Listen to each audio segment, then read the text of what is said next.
চিংড়ি মাছ দিয়ে আলু আগ্রার ডাঁটা ভুনা খাই, অনেক সুস্বাদু।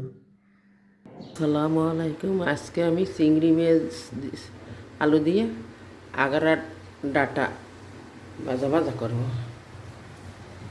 শাকটা কোটার নিয়ম আলাদা। একটা শাক আমি কোটে দেখেন, শাক খাওয়ানো যায় না, শাকটা অনেক তিতে, কিন্তু এটা উল্টে কোটা লাগে। যেমন এই এই শাকের পাতার গোড়া থেকে এইভাবে চুলের নিচে নিতে হয়, এইভাবে, নাইলে এই কোনো আঁশ ফাল যায় না, এর কোনো পাতা খাওয়ানো যাবে না, এইভাবে কেটে নিতে হবে।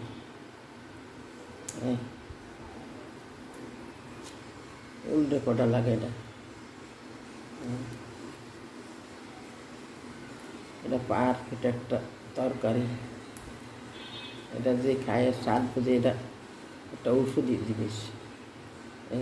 এইভাবে কুড্ডি নিতে হইবে, এইভাবে একে একে সব কুড্ডি নেব। চিংড়ি মাছটা সবজিটা কাটতে আমি ধুয়ে নিছি। এখন কড়াইতে তেল দিয়ে দেবো 2 টেবিল চামচের মতো।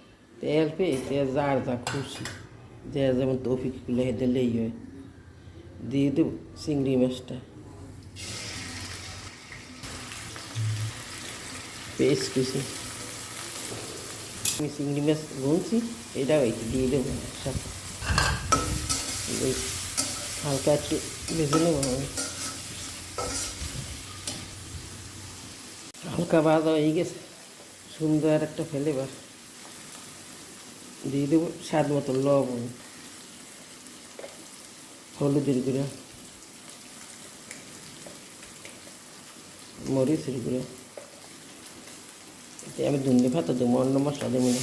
একটু পানি দিয়ে চিংড়ি মাছটা ভালোভাবে আমি কষাই নেব।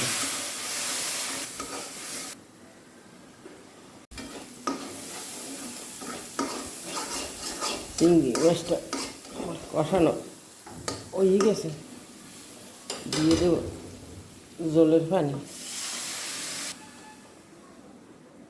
আলু।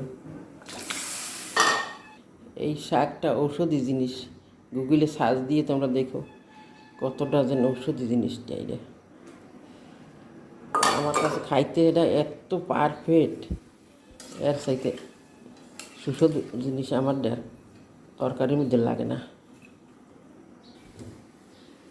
দিয়ে দেবো একটা কাঁচা টমেটো আর আধখান পাহা টমেটো দিয়ে নিলাম।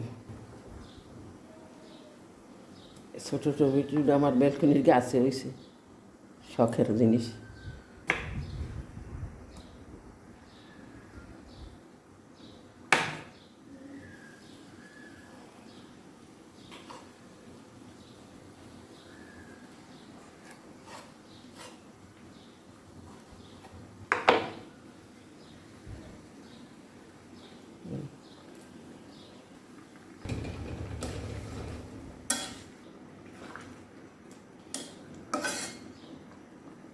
শীতের জন্য ঢাকনা দিয়ে 5 মিনিটের জন্য ঢেকে দেবো। এই শাকটা আগ্রা ডাঁটাটা একটা গেড়ে নেই আলাদা, এই যে আমার কাছে খুব ভালো লাগে। কাঁচামরিচ দিয়ে দিলাম,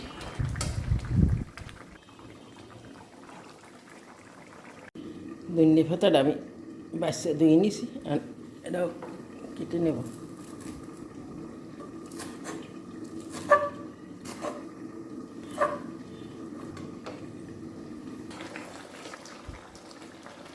আলুটা সেদ্ধ হয়ে গেছে,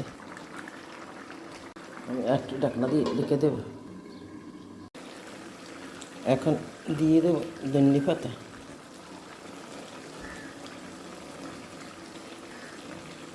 ধনে পাতা দিয়ে আমি হালকা একটু আলুটা ভেঙে নেব।